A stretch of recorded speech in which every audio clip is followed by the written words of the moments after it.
أهلا وسهلا، هل تسمعني؟ إني أسمعك بوضوح. أحول. إحنا في الفيديو ده هنعمل مغامرة جامدة جدا.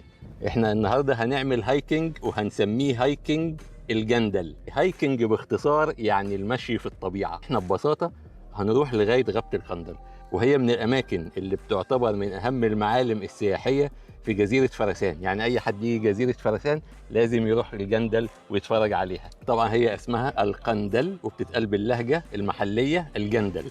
وعرفنا ان احنا هننطلق من شاطئ الحصيص من عند مركز الحريد، وهنمشي لحد غابة القندل، وحسبنا المسافة وعرفنا ان احنا هنقدر نمشي المسافة دي، وتوكلنا على الله. ها، متحمس يا كابتن خالد؟ مية مية. أوكي. قدام.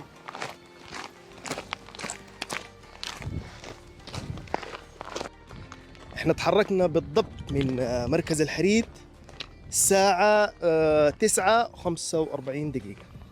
9:45 دقيقة الآن يا طويل العمر الساعة 9، الساعة 10:08. يعني ماشيين حوالي 23 دقيقة. يعني أعتقد قدرنا المسافة بكيلو وكيلو ونص. يلا، بسيطة بسيطة. يلا هان ماشيين. وحوش احنا.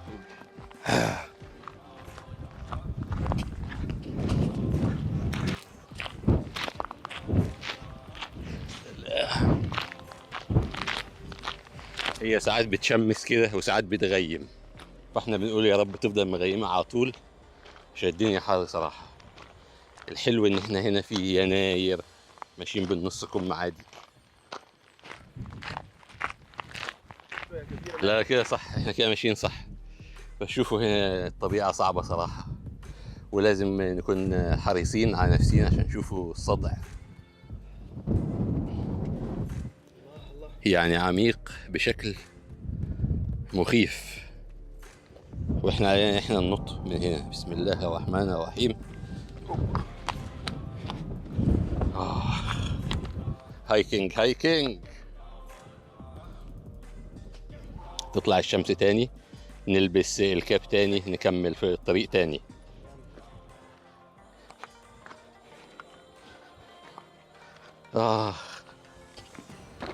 شوف هنا بسم في الله. حفرة مثلا. شوف هذا كأنه صدع.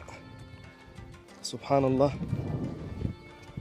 شوف او نحت، هذا مجرى وادي. شوف المنطقة هنا عالية جدا، وممكن امطار سيول تجرف وتعمل هذا السطح. سبحان الله، ما ادري ايش نوع هذا النبات، لكن شوف هنا هذه المنطقة واضح انها هذا اكيد تكوين طبيعي. سبحان الله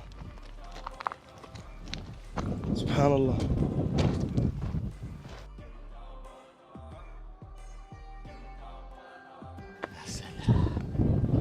يا سلام. الله. تعال هنا يا مهندس نعيم، تعال. اوبا.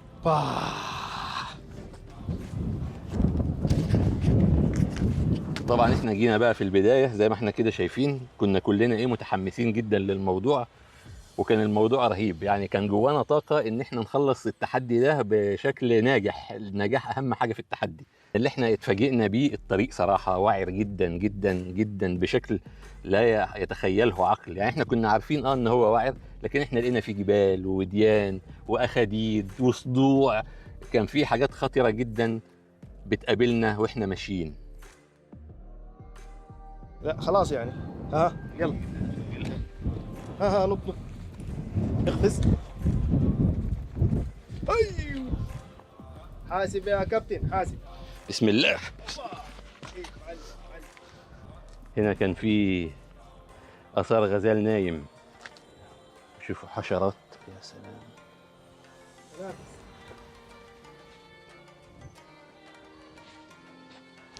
والله يا كابتن. نسيب مخاليق ربنا في حالها. شكلها غريب هنا. ما شاء الله تبارك الله، الطبيعة لا تصدق. والله هنا ممكن في غزلان على فكرة، هنا ممكن يطلع في غزلان.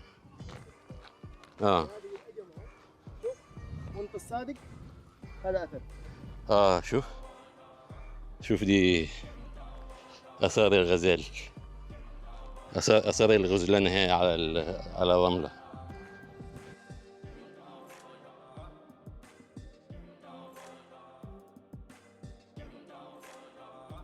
طبعا مع طول المشي كنا يعني بنفقد طاقة. الشيء اللي كان بيدفعنا وكان بيدينا طاقة ان احنا نكمل لقدام لما كنا بنشم نسيم البحر، لما ابتدينا بقى نشوف النورس ونشوف البجع، وعرفنا ان احنا قربنا نوصل لغابة القندل.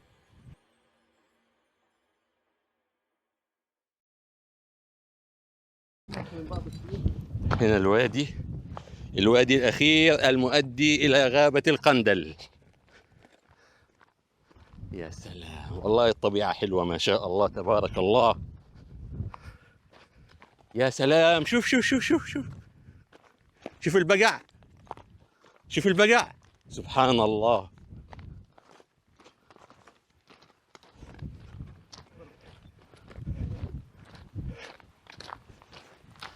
يا سلام يا سلام يا سلام يا سلام.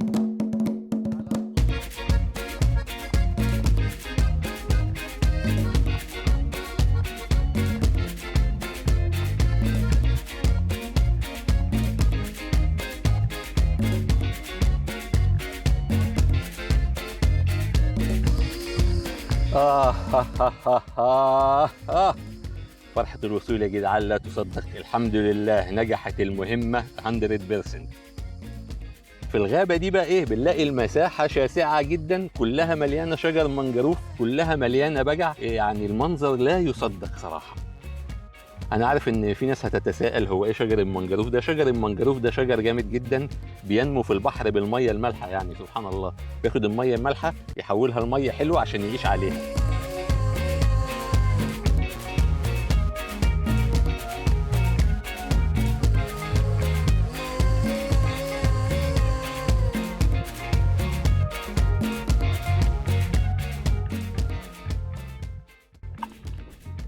هنا وصلنا غابة الجندل زي ما احنا شايفين الشجر اهو.